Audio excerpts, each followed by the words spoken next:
Halo sobatku, dimanapun kalian berada, gimana kabarnya? Semoga kalian dan keluarga dalam keadaan baik-baik saja ya. Kali ini kita akan membahas Donghua Battlefield The Heaven episode 37 yang tayang hari Minggu depan. Perlu diingat, ini hanya sekedar bocoran spoiler yang episodenya rilis tanggal 26 Maret 2023. Jadi, jika narasi dan video berbeda, mohon dimaklumi ya. Untuk kalian yang penasaran tentang cerita Battlefield The Heaven episode 37 ini yang tayang 1 minggu sekali, oke, langsung aja kita ke ceritanya, gas.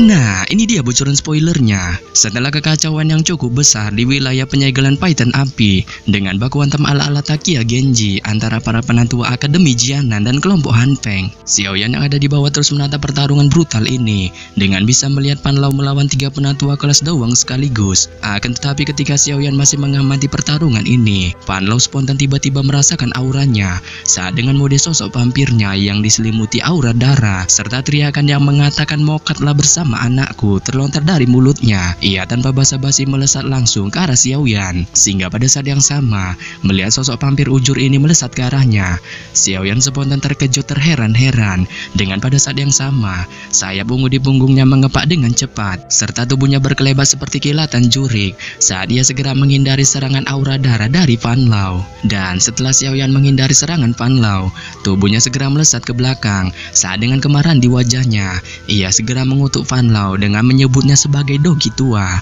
Tetapi pada saat yang sama, Pan Lao tampaknya tidak menanggapi kutukan dari Xiaoyan dengan wajahnya dipenuhi tatapan beracun saat matanya menatap tajam ke arah Xiaoyan serta dengan sayap darah di punggungnya yang mengepak, tubuhnya berubah menjadi sosok vampir yang melesat secara cepat lagi ke arah Xiaoyan dengan doki darah yang sangat badas muncul di tangannya.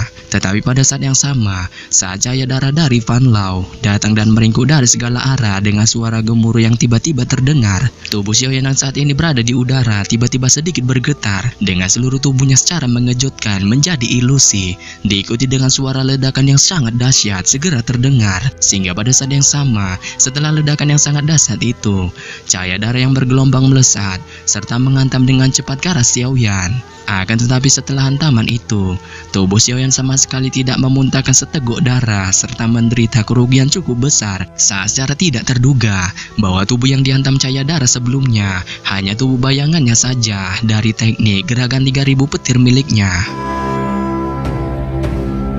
Setelah mengeluarkan teknik gerakan 3000 petir miliknya dengan tujuan menghindari serangan cahaya darah dari Pan Lao, Xiaoyan segera terengah-engah dengan tiba-tiba melintas dan muncul sekitar belasan meter dari tempat cahaya darah sebelumnya, serta dengan tawa santuinya ia mengejek Pan Lao dengan mengatakan bahwa dirinya tidak mungkin mudah untuk menghabisinya. Yang pada dasarnya mendengar hal ini, Pan Lao tampak biasa aja dengan kemudian melambaikan tangannya dan menyebarkan cahaya darah yang telah meringkuk dari tangannya dengan tatapannya memperhatikan Xiaoyan dengan cara yang sangat ganas. Serta setelah melihat gerakan 3000 petir yang dimunculkan Xiaoyan sebelumnya, ia pada akhirnya tahu bahwa biang keladi dari kematian anaknya adalah Xiaoyan. Sehingga pada saat yang sama, melihat Pan Lao mengetahui dirinya adalah tersangka dari permokatan anaknya, Xiaoyan malah tersenyum santuy dengan raut wajah tidak berdosa, serta tatapannya terus menatap Pan Lao sebelum pada akhirnya gelombang doki yang kuat mengalir tanpa henti dari kristal do di dalam tubuhnya,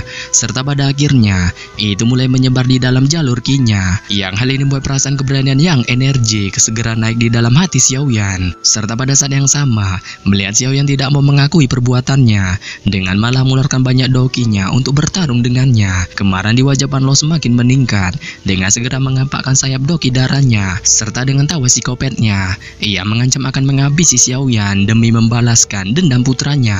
Dan mendengar ancaman dari Pan Lao yang ingin menghabisinya akibat ulahnya menghabisi putranya, Xiaoyan menanggapinya dengan santuy serta menantang Pan Lao si dogi tua ini untuk datang dan mencoba baku hantam dengannya. Yang hal ini buat Pan Lao yang mendengarnya pun tampak sangat murka dengan berulang kali dipanggil Xiaoyan dengan sebutan dogi tua saat kedua telapak tangannya kemudian sedikit bergerak serta benang doki darah segera keluar dari tangannya sebelum pada akhirnya mereka membentuk puluhan ribu benang darah yang mengitari tubuh Pan Lao sampai menyebabkan Yoshuanya mulai terengah-engah.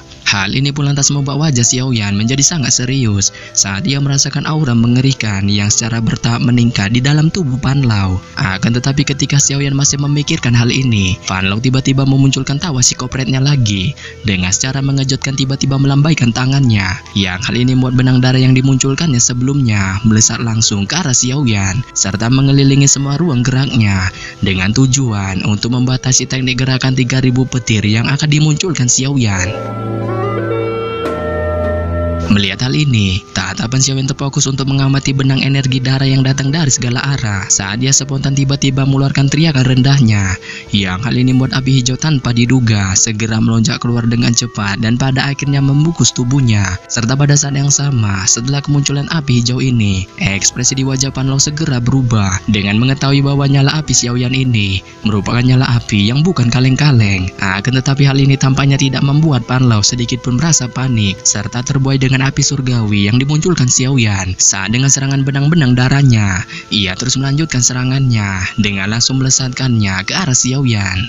Tetapi pada saat yang sama, ketika benang-benang darah itu datang dari segala arah serta muncul di depan Xiaoyan dalam sekejap, panas dari nyala api hijau Xiaoyan tiba-tiba meletus. Yang hal ini membuat benang darah yang akan mengenainya dalam jarak radius 3 meter pun seketika meleleh dan menghilang. Akan tetapi meskipun api hijau Xiaoyan memiliki beberapa kemampuan untuk menahan banyaknya benang darah yang datang dari segala arah, benang darah itu tampaknya tidak menunjukkan tanda-tanda habis sedikit pun. Yang oleh karena itu, api hijau Xiaoyan secara bertahap dibuatnya menyusut dengan gempuran yang tanpa henti-hentinya dari benang darah. Sehingga pada saat yang sama, melihat nyala api hijau Xiaoyan secara bertahap menyusut di bawah gempuran banyaknya benang darahnya, Fan Lao segera tertawa santuy dengan tanpa basa-basi segera melambaikan tangannya. Saat lambaiannya itu spontan membuat benang darah di sekeliling Xiaoyan berputar aneh dengan terjalin satu sama lain sebelum pada akhirnya mereka menjadi jaring bola darah yang mengurung Xiaoyan di dalamnya. Dan melihat jaring bola darahnya berhasil mengurung Xiaoyan dengan tawa ala-ala psikopatnya, Fan Lao mengencangkan tangannya dengan energi darah segera bersatu sebelum pada akhirnya mengeras menjadi tombak panjang berwarna darah. Serta pada saat yang sama, setelah tombak panjang darah terbentuk, Fan Lao tanpa basa-basi langsung melemparkan tombak itu ke arah Xiaoyan. Saat tombak itu melesat secara cepat ke arah jaring bola darah tempat Xiaoyan terperangkap. Tetapi pada saat yang sama, baru saja tombak darah itu hendak OTW menghantam Xiaoyan di dalam jaring bola darah, sebuah suara imut dan lucu yang mengatakan, "Oi tua bangka," tiba-tiba terdengar di udara saat segera sosok bocil imut tiba-tiba muncul di luar jaring bola darah, yang ternyata itu adalah Jian. Sehingga pada saat yang sama, setelah kemunculannya, Jian kemudian mengepalkan tangan imutnya yang berisi energi ungu dengan langsung melemparkannya ke depan. Yang hal ini membuat udara di depannya segera ditekan menjadi gelombang udara yang tak terlihat. Saat itu tanpa ampun langsung menghantam tombak darah. Pasca ledakan itu, kumpulan energi di udara menyebar dengan cepat sampai-sampai mengguncang udara hingga sedikit bergejolak. Yang hal ini lantas membuat Fan Lao yang melihatnya pun spontan terheran-heran.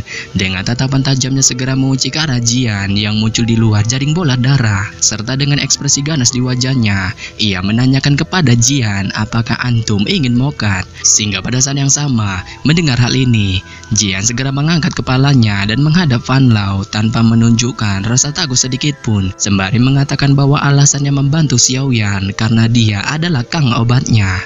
Yang pada dasarnya, melihat hal ini, ekspresi di wajah Fan Lao tenggelam dalam keadaan yang membagongkan dengan terlalu malas untuk mengatakan omong kosong lagi kepada bocil ini. Saat energi darah yang sangat badas sekali lagi dikumpulkan di telapak tangannya, yang hal ini membuat wajah imut Jian yang melihatnya pun spontan menjadi serius dengan tiba-tiba merasakan niat menghabisi yang sangat brutal meningkat di dalam tubuh Fan Lao sehingga menyebabkannya tanpa sadar mengepalkan kedua tinju di tangan mungilnya. Tetapi pada saat yang sama, ketika Jian masih dalam mode siaga melihat kebrutalan aura di tubuh Fan Lao, dua suara angin kencang tiba-tiba muncul tepat saat Fan Lao hendak bertindak dengan dua sosok melintas di langit dan muncul di samping tubuh Jian. Yang ternyata kedua sosok ini secara mengejutkan adalah Lin Xiuya dan Liu Qing. Dan setelah kemunculan keduanya, Liu Qing menoleh dan menatap Xiaoyan yang sedang berjuang untuk melepaskan dirinya dari perangkap jaring bola darah, sembari mengatakan kepadanya untuk tidak bertindak barbar dalam perbaku hantama di akademi.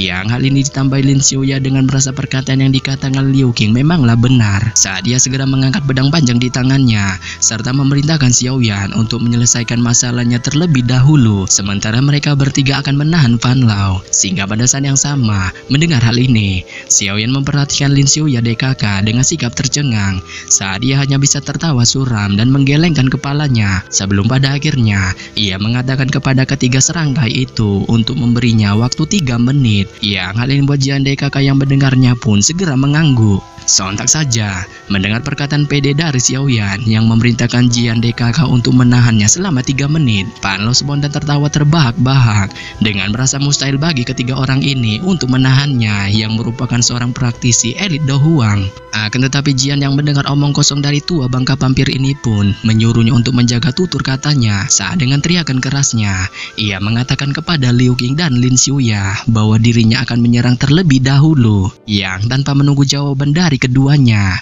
tinju mungil yang sangat badas segera dimunculkan Jian saat ia tanpa basa-basi segera melesat ke arah Fan Lao.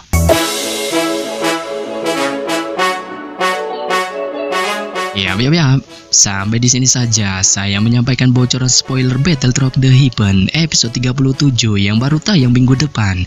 Akhir kata saya ucapkan bye-bye.